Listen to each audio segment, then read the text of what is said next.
Eu sou Mário Persona e essas são as respostas que eu dei aos que me perguntaram sobre a Bíblia. Você perguntou por que é que não estaríamos hoje, como cristãos, obrigados a dar o dízimo, se o próprio Jesus disse nos evangelhos que o dízimo devia ser pago?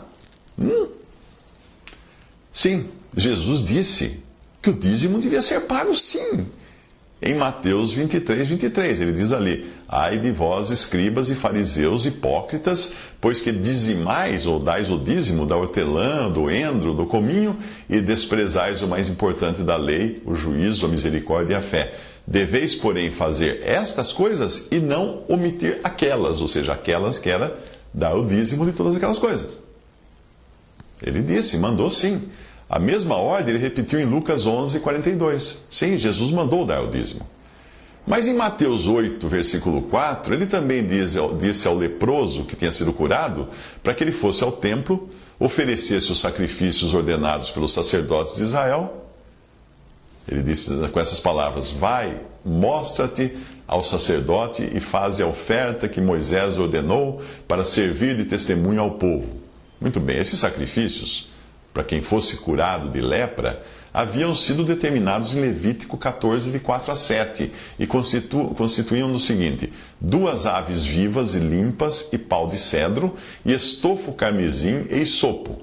Uma das aves era morta num vaso de barro sobre águas correntes, enquanto a ave viva e o pau de cedro, e o estofo carmesim e o isopo deviam ser molhados no sangue da ave que foi imolada sobre as águas correntes, e sobre aquele que há de purificar-se da lepra, o sangue deveria ser aspergido 7 vezes. Então o sacerdote o declarará limpo e soltará a ave viva para o campo aberto. Essa era a lei do curado de lepra. Como você faria hoje, caso você fosse curado de lepra, considerando que o Senhor Jesus mandou um curado de lepra fazer tudo isso no Evangelho? Como você faria? Primeiro você teria um grande problema, porque já não existe mais o templo de Jerusalém. Jesus mandou que ele fosse ao templo fazer isso. E se você fosse até o templo hoje, tentar oferecer um sacrifício de uma ave na mesquita islâmica que ocupa hoje o lugar do templo, é provável que algum radical islâmico transformasse você em sacrifício. Você também teria dificuldade em encontrar um sacerdote da linhagem de Levi, como devia ser no mandamento dado pela lei de Moisés. Percebe? Em Mateus 5, 23 a 24, no caso de alguma desavença, alguma briga, discussão, Jesus instruiu o seguinte: se, pois, ao trazeres ao altar a tua oferta, ali te lembrares de que teu irmão tem alguma coisa contra ti, deixa perante o altar a tua oferta, vai primeiro reconciliar-te com teu irmão, e então, voltando, faze a tua oferta. E aí? Como você fará se brigar com o irmão? Isso terá sido um pecado, e no Antigo Testamento, o mesmo Deus que estipulava o dízimo fazia com que os pecados exigissem sacrifício de animais. Você sacrificaria um animal cada vez que brigasse com o seu irmão? Para complicar um pouco mais, veja o que Jesus diz no mesmo capítulo: porque em verdade vos digo, até que o céu e a terra passem, nem um i ou tio jamais passará da lei até que tudo se cumpra. Aquele, pois, que violar um destes mandamentos, posto que dos menores, e assim ensinar aos homens, será considerado mínimo no reino dos céus. Aquele, porém, que os observar e ensinar, esse será considerado grande no reino dos céus. Mateus 5,18. E aí? O dízimo, a oferta pela cura e os sacrifícios pelos pecados, incluindo ofensas contra o seu irmão, eram ditados pela lei dada a Moisés. Portanto, se você quiser guardar um mandamento, como, por exemplo, o dízimo, você vai ter de guardar também os outros. Mas você talvez alegue que dos sacrifícios de animais nós estaríamos isentos, porque Cristo, o Cordeiro de Deus, já morreu por nós. Bem, mas não eram apenas sacrifícios de animais que eram exigidos pela lei. Veja alguns exemplos.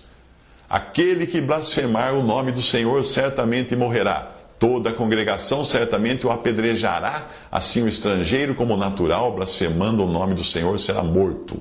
Levítico 24:16. Outra passagem.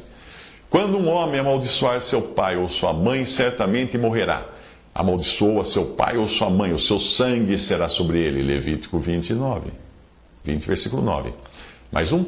Também o homem que adulterar com a mulher de outro, havendo adulterado com a mulher de seu próximo, certamente morrerá. O adúltero e a adúltera. Levítico 20, versículo 10. 6 dias se trabalhará, mas o 7º dia vos será santo, o sábado do repouso ao Senhor. Todo aquele que nele fizer qualquer trabalho, morrerá. Êxodo 35, 2. Mais um. Porque se isto for verdadeiro, isto é, que a virgindade não se achou na moça, então levarão a moça à porta da casa de seu pai, e os homens da sua cidade a apedrejarão, até que morra, pois fez loucura em Israel, prostituindo-se na casa de seu pai. Assim tirarás o mal do meio de ti. Deuteronômio 22, 20 a 21. Mais uma. Quando também um homem se deitar com outro homem, com mulher, como se fosse mulher, ambos fizeram abominação, certamente morrerão. O seu sangue será sobre eles. Levítico 20, versículo 13. Agora, para encerrar por aqui, porque são muitos os mandamentos da lei semelhantes a estes e punidos com morte. Eu vou acrescentar um mandamento que você mencionou. Vamos lá. Também todas as dízimas do campo, da semente do campo, do fruto das árvores são do Senhor. Santas são ao Senhor. Levítico 26, de 27 ao versículo 30 em diante. Leia depois na sua Bíblia todos os versículos relacionados a esse mandamento. Mas, então, para a sua pergunta, se Jesus mandou dar o dízimo, a resposta, mais uma vez, é sim, Jesus mandou dar o dízimo, porque o contexto nos evangelhos é judaísmo. Ele está tratando ali com judeus, com o povo escolhido por Deus para habitar na terra. Não existia igreja. Havia o templo de Jerusalém. Haviam sacerdotes, sacrifícios, pena de morte por apedrejamento para adúlteros, virgens, fornicadores, homossexuais e até filhos que ofendessem os pais. Tudo isso era exigido pela lei. Eram exigidos sacrifícios para quem brigasse com o irmão. Tinha que matar um animal porque brigou com o irmão. Está tudo isso ali, tudo isso era exigido nos tempos dos evangelhos, que é o tempo que Jesus viveu aqui, e quando foi ele que ele disse também que devia pagar o dízimo, devia dar o dízimo, que ele disse para aqueles fariseus que não estavam fazendo isso. Se você não entender o que na Bíblia é dito para Israel sob a lei, e o que é dito para a igreja, que só foi formada depois do período dos evangelhos, no capítulo 2 de Atos, se você não entender isso, você vai sempre precisar escolher o que da lei você vai querer ou não cumprir. Isso eu gosto, eu vou cumprir. Eu vou guardar o sábado, mas eu não vou fazer essa outra parte. Eu vou fazer isso. É isso que a maioria das religiões cristãs fazem, principalmente as que seguem a teologia do pacto. Elas fazem isso porque elas não entendem as diferentes dispensações de Deus. Porém, quando você faz isso, ou seja, quando você escolhe qual mandamento da lei você vai ou não cumprir, você está dando trombada naquilo que Jesus disse. Aquele, pois, que violar um desses mandamentos, posto que dos menores, ainda que sejam dos menores, e assim ensinar os homens, será considerado mínimo no reino dos céus. Aquele, porém, que os observar e ensinar, esse será considerado grande no reino dos céus. Mateus 5,18. E também considere o que Tiago escreveu. Porque qualquer que guardar toda a lei e tropeçar em um só ponto, tornou-se culpado de todos. Tiago 2,10. Agora preste muita atenção, principalmente nesse versículo de Tiago, e você verá que todo o dinheiro que você deu a vida inteira de dízimo, de nada teria valido se você tiver falhado em cumprir qualquer outro mandamento da lei. Percebeu? Se você descumpriu um, você é culpado de toda a lei. Por mais que você guardou todos os outros, você é culpado de toda a lei, porque a lei não veio para salvar.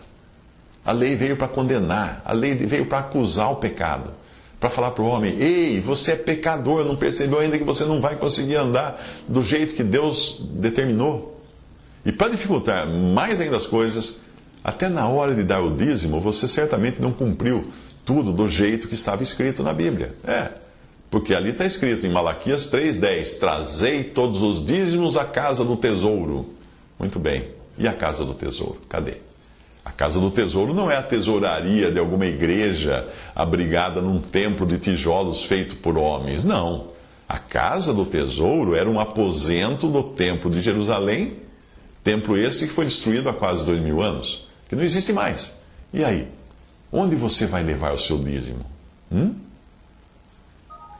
Visite respondi.com.br. Visite 3minutos.net.